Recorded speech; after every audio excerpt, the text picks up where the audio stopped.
David was an ordinary man living in a small, quiet town. He worked as a librarian, surrounded by books all day. He had always been fascinated by stories of magic and the supernatural, though he never believed in them himself. David lived alone in a modest apartment, leading a solitary and uneventful life. He often felt invisible to those around him, unnoticed and unimportant. One rainy evening, while sorting through a box of old, dusty books in the library's basement, David stumbled upon a peculiar, ancient-looking tome. The cover was made of worn leather, and the pages were yellowed with age. Intrigued, he opened the book and began to read. It was filled with strange symbols and incantations. Curiosity got the better of David. Late that night, he took the book home and decided to try the spell. One spell in particular caught his eye, a spell for invisibility. He followed the instructions carefully, lighting candles and chanting the strange words. At first, nothing happened, and he felt foolish for believing in such nonsense. But then a tingling sensation washed over him, and when he looked in the mirror, he was horrified to see that he had vanished. He was completely invisible. At first, David was exhilarated. He tested his new power by wandering the streets unseen, playing harmless pranks on people. He sneaked into movies without paying, listened in on private conversations, and enjoyed the novelty of his invisibility.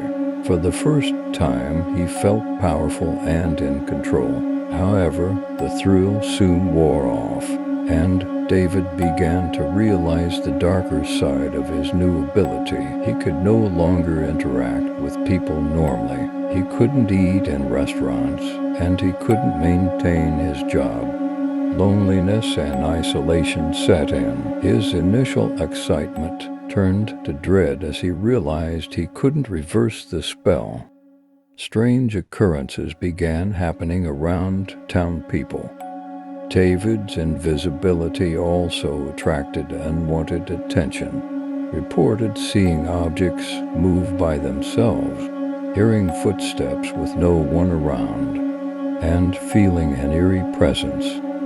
Rumors of a ghost spread, and the townspeople grew fearful and suspicious. David returned to the library and scoured the book for a reversal spell, desperate to find a solution. But the text was cryptic and incomplete. As days turned into weeks, his mental state deteriorated. He became paranoid, convinced that someone was watching him, even though he was invisible. He started seeing shadows and hearing whispers, his own fears manifesting in terrifying ways. One night, as he roamed the library's darkened halls, David encountered an elderly woman named Margaret. Margaret had always been kind to David, a former librarian with knowledge of the occult, and he decided to reveal himself to her, hoping she could help. She wasn't shocked by his invisibility. Instead, she listened to his story and agreed to help him reverse the spell. Margaret and David worked together to decipher the ancient tome.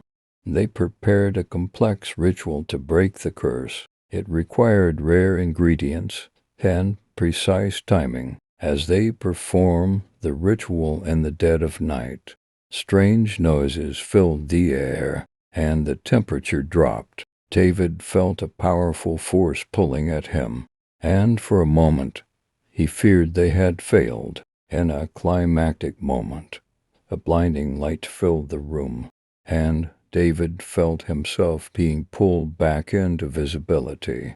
When the light faded, he was lying on the floor, visible and exhausted, but alive. Margaret smiled, relieved that the ritual had worked. However, she warned David that magic always comes with a price. David returned to his life, forever changed by his experience. He appreciated the simple things more and made an effort to connect with people. He also made a new friend in Margaret, who continued to share her knowledge of the supernatural with him. Though the spell had been broken, David never forgot the horrors of his time as an invisible man. Years later, David found himself back in the library's basement, where he first discovered the mysterious book. He opened it one last time and noticed a new page had appeared, warning of the dangers of seeking power through magic. He closed the book and locked it away, vowing to never let curiosity lead him down such a dark path again.